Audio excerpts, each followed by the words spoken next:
It's finally time for me to change my tune. Up until recently, I've been asked multiple times on our live show that we have on Tuesday nights where folks can ask us questions and get heating and air related questions answered and so on. And just in general, folks have been asking, hey, the new refrigerants are coming. We know 410A refrigerant is being phased out.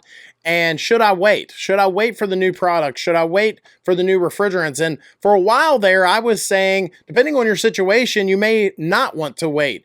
410A is not going away anytime soon. We're phasing it down, and by the year 2036, it should be phased down to 15%. So is it going to become more scarce? Yes. By this time next year, 410A equipment will not be able to be sold anymore. Yes. There are deadlines and there are phase downs and phase outs and so on, but it's not going away anytime soon. A lot of folks are making this big decision and they were wondering, should I wait? Should I wait for these new refrigerants? For the first time, I'm going to say now, maybe it is time to wait. For the longest time, I said, don't wait. Now, here we are. We're down to the wire. I'm sure a lot of HVAC manufacturers may say to me, hey, you're hurting our Q1 numbers. Don't be telling people to wait. But I'm going to go through in this video 5 reasons why you may want to wait.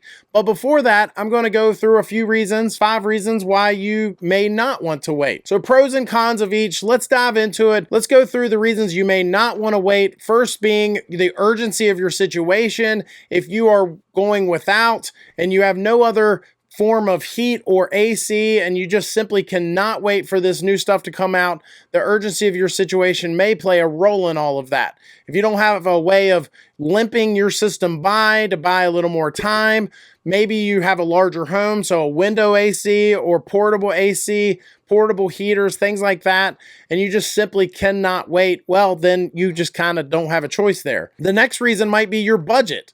And you might say, well, which one's going to be cheaper? I'm no psychic. I think that we are being told that some of this stuff could be higher in price, at times maybe lower in price. The interesting thing about it is 410A refrigerant will get more expensive as time goes on, but these new refrigerants, it just kind of depends. I will say that because of some of the things we're going to talk about later in this video, the equipment itself will not need to hold as much refrigerant in there, and maybe that'll play a role in some of this pricing. The main thing is if you know what your budget is now and you know you can afford what is on the market out there now, maybe the unknowns are not worth it. Go ahead and spend the money, go ahead and bite the bullet and go ahead and buy the system now because you just don't know what that'll look like pricing wise and so on. And that plays right into number 3, which is the rebates and incentives that are in place right now.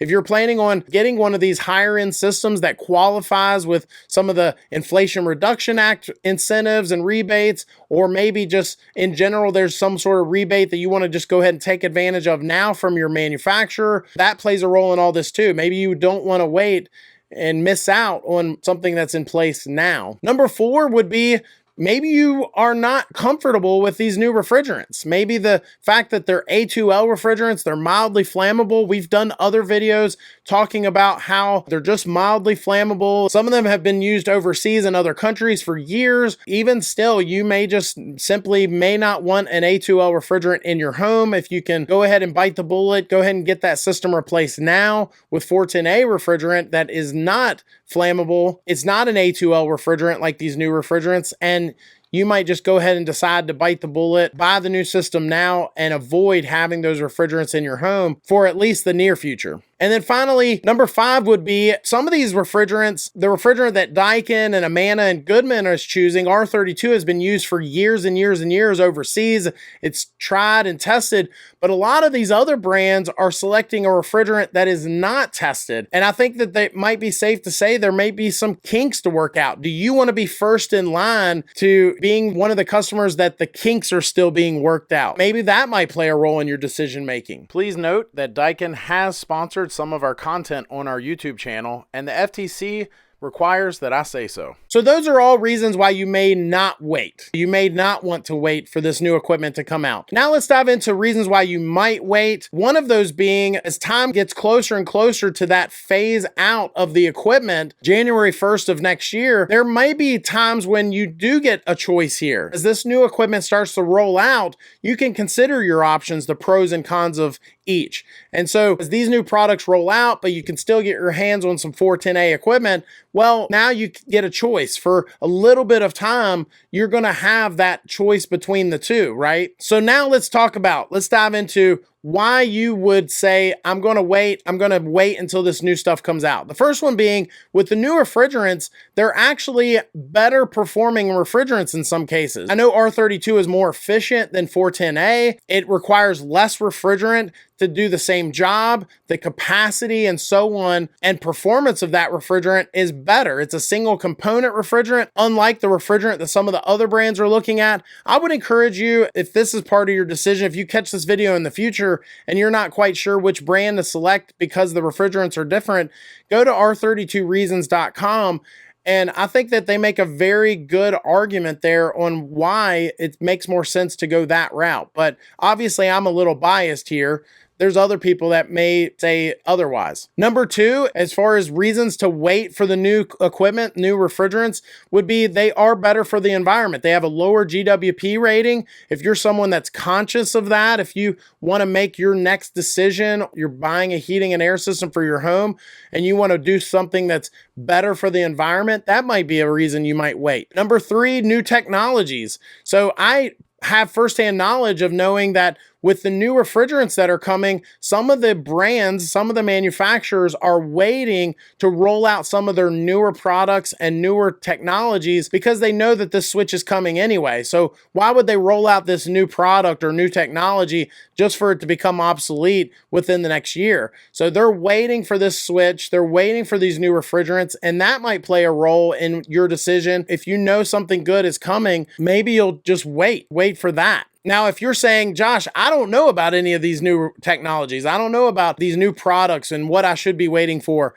my encouragement to that would be to stay tuned, because there's a whole plethora of things over the next 12 months that we're going to be rolling out on our channel, showing these new products, showing these new technologies and so on. Stay tuned for that. Number four, reason why you might wait for a newer system with the new refrigerant is because of this phase down of 410. We said to customers for a while there, don't wait. 410A is going to be around for a while, but now we're kind of getting to that threshold, right? We're getting to that point where if you do wait, I think it's a no-brainer to say as 410A gets phased down, it becomes more scarce, supply and demand, it will go up in price. Why not wait for something that might be a better long-term financial decision when it comes to paying for refrigerant and repairs and so on for years to come? And then finally, number five on why you might wait is, I believe it's probably not unheard of for the federal government, and when things like this come out, there's a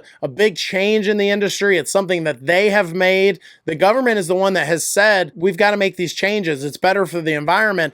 And so a lot of times I don't know if wording it and saying pushing an agenda is the right way to say it, but I don't think it would be outside of the realm of possibility to say that as they're saying to consumers, hey, this is the way to go, this is the better way to go, I don't think it would be unheard of for them to have new incentives or rebates rolled out with this stuff, for them to say, hey, make the switch, and if you do, here's some incentives to do so. What those are going to look like, obviously I have no idea, but I don't think that that's a huge, bold prediction to say that new incentives might be coming. So that's my 5 of each. What are your thoughts? Are you making this decision? Are you choosing to hold out for one reason or another? Or did you just go ahead and pull the trigger recently and buy a new system and you have reasons for that? I'd love to hear about that. Comment down below. If you like this video, I think you'll like this one even more. It's where I talk about the top 5 energy wasters in HVAC in your home. Thanks for watching. Hit that subscribe button. We'll see you next time.